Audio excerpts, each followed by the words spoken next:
Welcome to the Weaver Sews. I'm Daryl Lancaster. In a previous video, we learned how to create and attach a combined armhole and neckline facing, which I've used in this swing dress. The neckline on this sleeveless summer shirt gets a collar, so I'll just need a facing for the armhole. Let's review how to create an armhole facing from an existing pattern. By overlapping the shoulder seam lines, the armhole facing mimics the entire shape of the armhole and is drafted in one piece, spanning the front and back armhole with a seam at the side under the arm. I chose to make the armhole facing 2 inches or 5 centimeters deep. Make sure to transfer all markings, specifically the front and back armhole and shoulder match points. The grain line of the front of the armhole facing matches the grain line of the front of the garment. I cut my facings from the same fabric for this lightweight denim shirt and this bamboo shirt. But for the hand-woven fabric version, I used a heavyweight linen for the facings instead of the hand-woven to reduce bulk. I interfaced my armhole facings with a fusible knit tricot, which will help keep the armhole crisp and will help support the hand-woven fabric. Stitch the underarm seam of the facing and press open. It is important to finish off the outer edge of the facing with some kind of edge finish.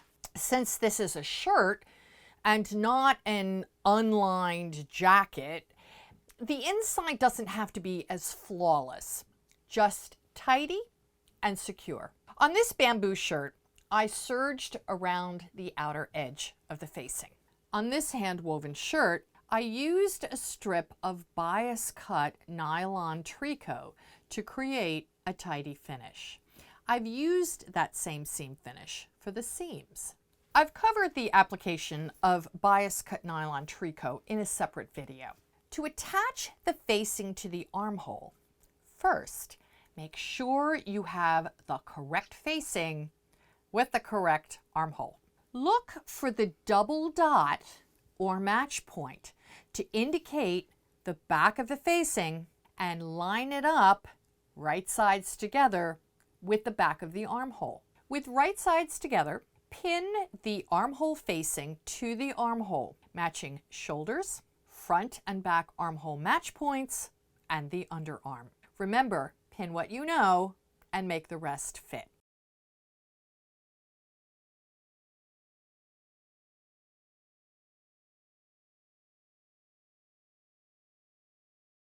Stitch a 5/8 inch or 1.5 centimeter seam.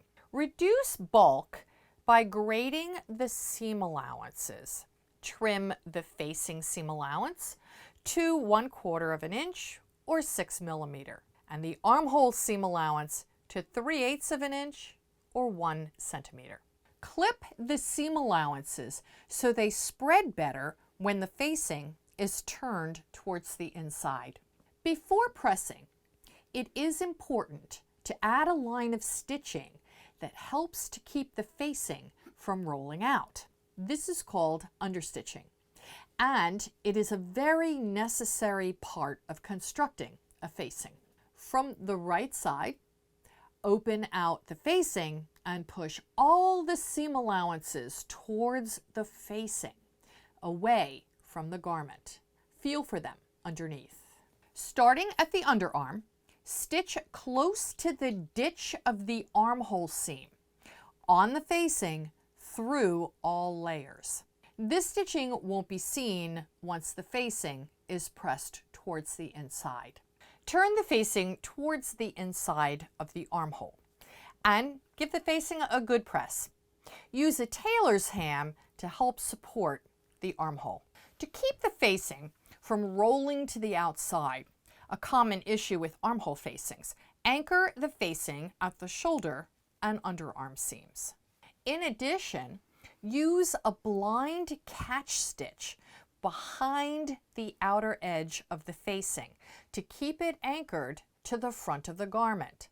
We covered the blind catch stitch in other videos. Make sure to attach the facing behind the edge finish and not on the edge, which will create a ridge on the front face of the garment. And that's it. I'm a fan of facings in a hand-woven garment. Many commercial patterns finish armhole and neck edges with the drop lining, but I don't think that has enough support for a hand-woven fabric. It's easy to draft a facing and attach it to any opening that needs support. Watch my video on how to draft and attach a combined armhole and neck facing. I'm Daryl Lancaster for The Weaver Sews.